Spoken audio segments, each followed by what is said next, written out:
跟朋友们汇报一下，我刚刚已经办理完出院了。我是25号晚上办理的入院，26号整天做的抽血、心电图，各项检查都没有问题。本来26号晚上就应该吃药的，但是，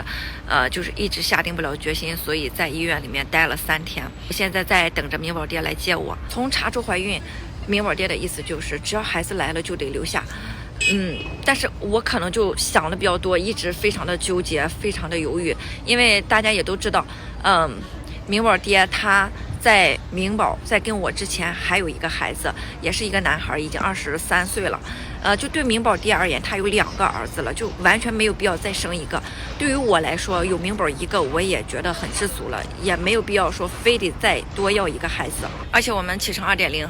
已经步入正轨，再有1个月车就做出来了。按照原定计划，我们今年冬天要去东北，过完年还要去西藏。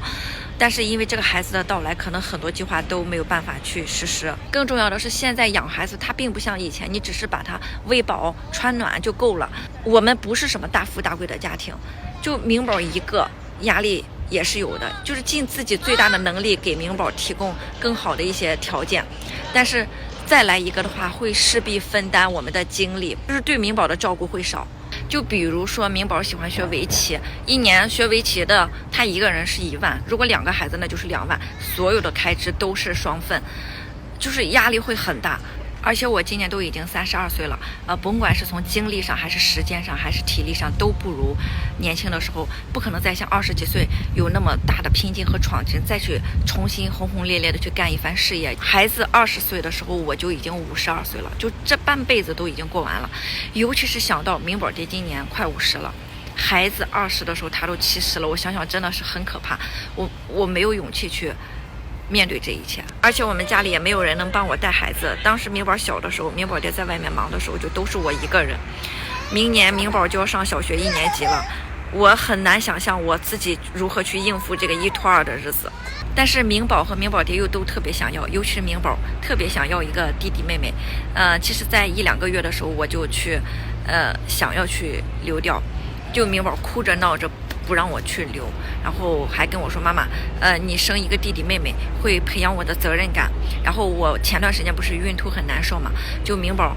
给我们全家人洗衣服，手洗衣服，每次吃完饭主动刷碗擦地板，就积极的去表现，帮我承担一些家务，减轻我的一些劳动。去了2次医院，都中途放弃了，结果就一直纠结，拖到了现在已经第3个月了。昨天晚上我想了很多未来的困难呀等等，